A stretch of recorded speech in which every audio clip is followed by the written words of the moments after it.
Mike, since you left your office and came down here to talk to us, any more bad news? There's no injuries, no. So, look, I've been at the football club, what now, is it 2 years? Just over 2 years. The 2 years I've been here, I've never experienced the kind of, I won't say bad news, I'll try and put a little bit of a different spin on it, but the kind of injury list and the things that have come up, I've never experienced that in the 2.5 years I've been here. But look, as I keep saying to everyone, it is what it is. I'm not going to cry about it. I'm going to get on with it. I know what I've got to work with, and I'll continue to work as hard as I can with what I've got. And where are we then with, well, firstly Dan Ballard, because obviously he had his legs strapped up after the game at Southampton. Yeah, Dan, it's not as bad as first feared. Dan's been obviously wrapped up in cotton wool all week. It's a real difficult one. I think what we're going to do with Dan is leave it to the very last minute, just based purely on our circumstances at the moment, with the number of injuries and how severely light we are. So with Dan, we're going to leave it to the very last minute in terms of making a decision on whether he's fit, whether he's not fit. You know, do we take the risk? So there's a few kind of moving parts to that one at the moment, which is difficult at the moment in terms of whether he's fit or not fit. What was the injury? Was it a hamstring? Yeah. He felt a tweak to his hamstring. Obviously, to be fair to Dan, he did try and carry on. You know, he didn't kind of throw the towel in. And then when he ran back on, he said that he could still feel it. Came back in. Obviously, my initial gut, I feared the worst, I'll be completely honest with you. But it settled down this week, and obviously I've sat here previously and said around Jack, and Jack will be back, you know, after the weekend, and then I get the news that it's going to be significantly longer, so I've been overly cautious with it, but he seems fairly positive. The physios are fairly positive. We've had to wrap him up in cotton wool, and I think ultimately with Dan, if we had a fully fit cohort, you probably maybe wouldn't take the risk. But I think the situation we're in at the moment, we're gonna give him every opportunity to be fit.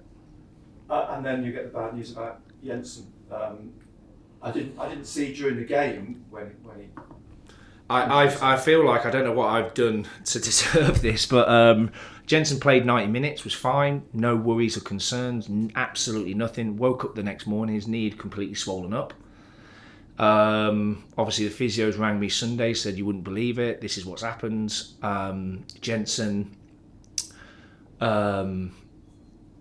went to see a specialist on, was it Tuesday or Wednesday? They're still not sure on the time frame, but his season's finished.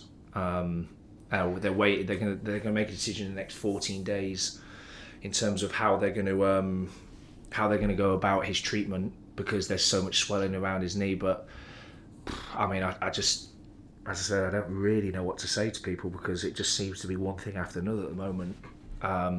He played the full 90 minutes. Completely fine, just woke up the next morning, knee had swollen up, couldn't put any pressure on it, came in, went to see a specialist on Tuesday, because obviously the physios were uncomfortable with what it looked like, and the specialist said, yeah, that's unfortunately that's his season done. We're hoping that it's positive news in terms of the next 14 days, that he'll be back for pre-season. The worst case scenario will be a considerable amount of time out.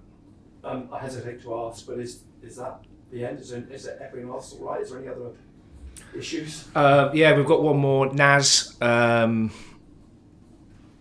is he picked up a knock during the game, so Naz hasn't trained this week.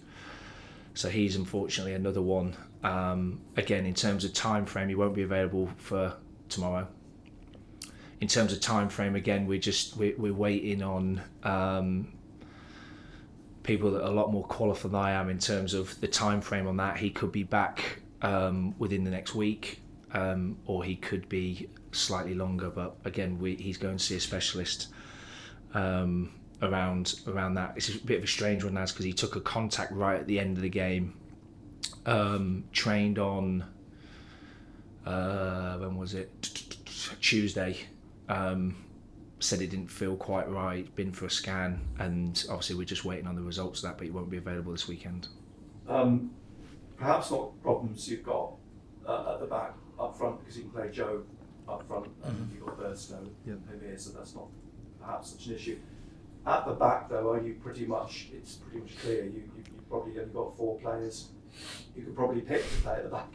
Yeah, I don't think I can hide the back 4, if I'm honest, unless I'm going to do something ridiculous and put an attacking player at the back, which I don't think I'm going to do.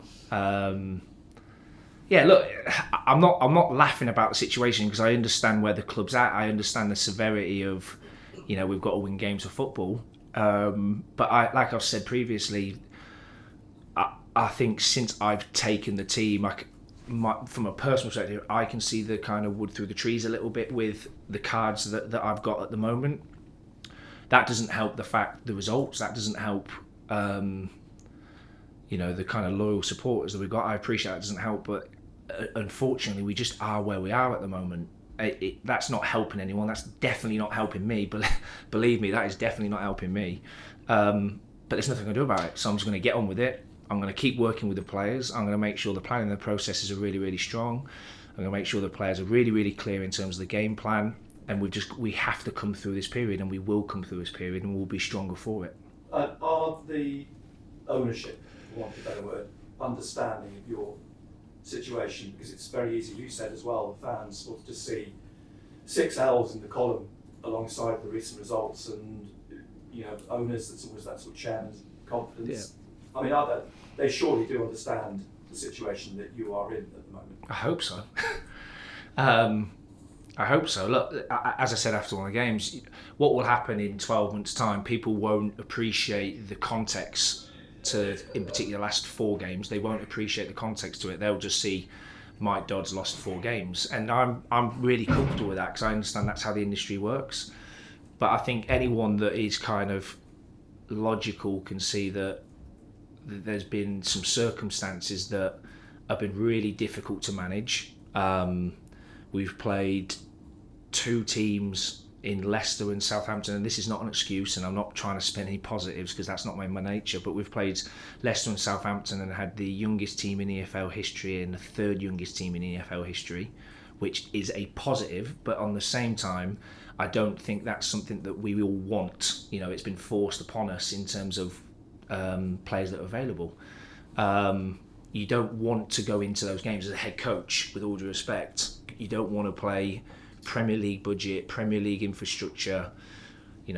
Both would argue they're the best teams in the league for whatever they do, and then you're picking such a young team. I will always back young players, but I think to have across the board so many young players is not an ideal. But like I keep going back to the point, I think we've got some incredibly good footballers at this football club. I think we've got some huge assets at the football club. At the moment, we're going through a spell. The only way for us to get out of this spell is all of us sticking together, internally in particular, in terms of the staff, myself, the players.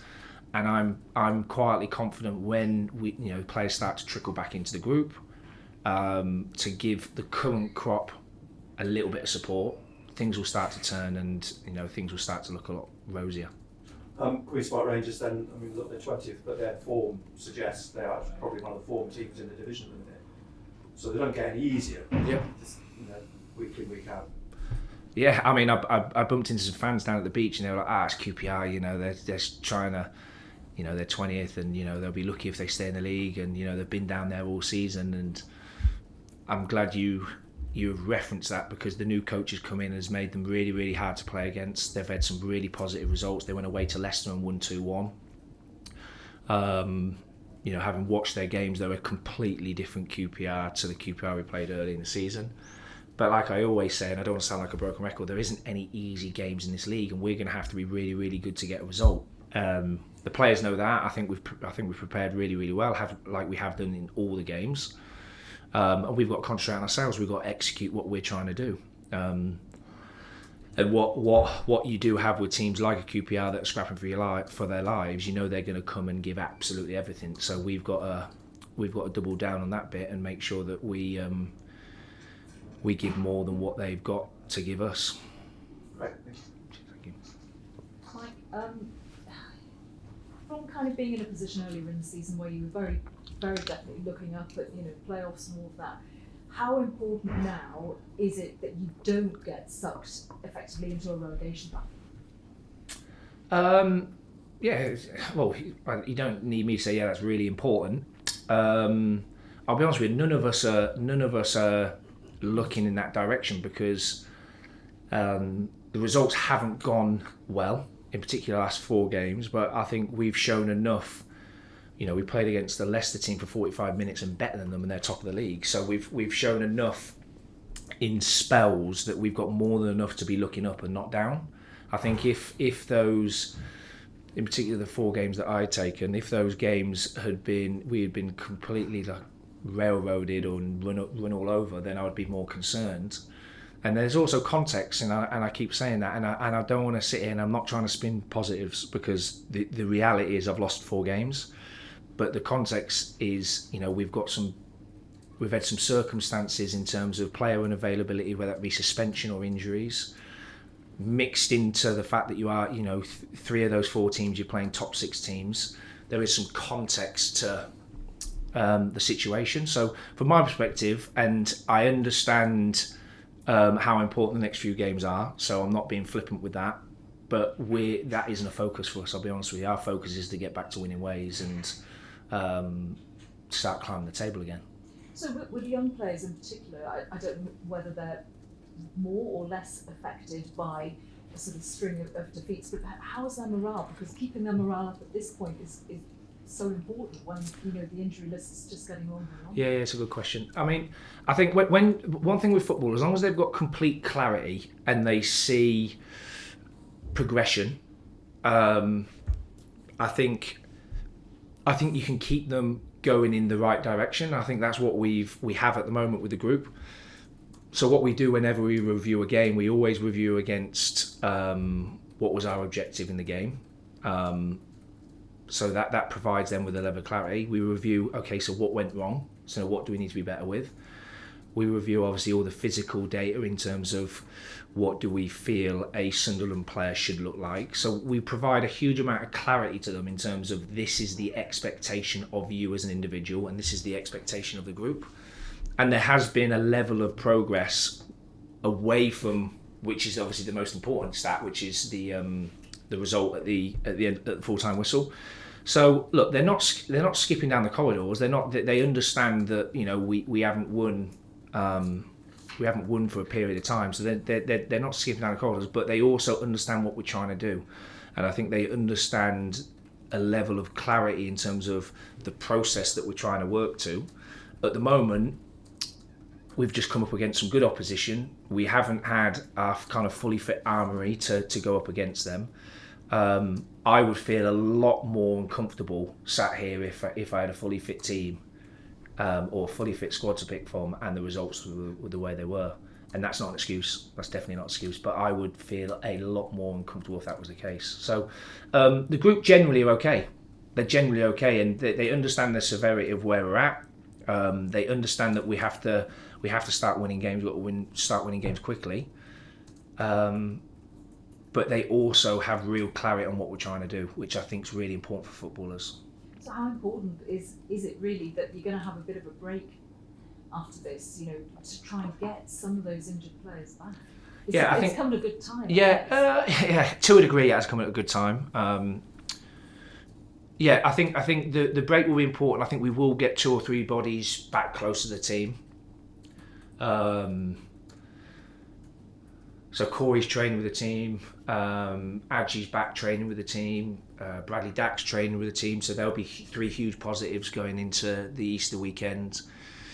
Pat and Jack, whether it's going to be probably a weekend too early for them, we will see in terms of how their bodies react, but that might be a weekend too early then. But you have got 5 players there that are, from a coaching perspective, from my perspective, a big boost to the group. So a win at the weekend going into the international break will be something that I'll be really looking forward to. Cheers. So in terms of obviously 6 defeats for this, Kind of what can you kind of do to turn things around? And really, is there anything you can do given the amount of players that are available?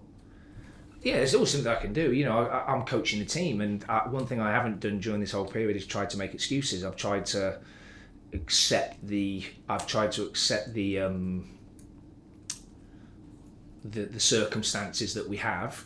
Like I said, I think you lose some key players, whether it be suspension or injuries. You also play in particular the 4 games that I've taken, 3 of those are top 6 teams, which even if I had a fully fit team, they were going to be difficult games. We've just got to keep sticking to what we believe is right. We've got to keep sticking to our planning, our processes, and our clarity in terms of what we're trying to get out of the group. On top of that, we're not a million miles away from getting people out of the physio room and onto the pitch, which would be a huge boost. And I'm quietly confident, like I've said for the last few weeks. Once we get that one, I think in terms of the work that we're doing with them, it will snowball quite quickly in the other direction. So, yeah, I think that one win's going to be really important for us, and that's not lost on me at all. That one win's going to be really important. Yeah, definitely. Kind of just to sort of touch on you again, sort of how frustrating has it been, sort of coming back into kind of managing position and then not having all your kind of resources available. Yeah, like I said, I'm not moaning about it. It's something that I want to do at some point, and it's something that I'm sure every experienced head coach or manager has gone through in their career. I would like to have gone through it maybe with a little bit, maybe a year or so under my belt to fall back on previous experiences. I don't have that, unfortunately. I don't have a previous experience that I can fall back on. I'm a confident coach. I'm full confidence in the way I work. I think the group have complete confidence in the way I work. We have a really good environment in terms of training, preparation for games. We have an honest group. So yeah, look, it's been frustrating, but I also appreciate that's life.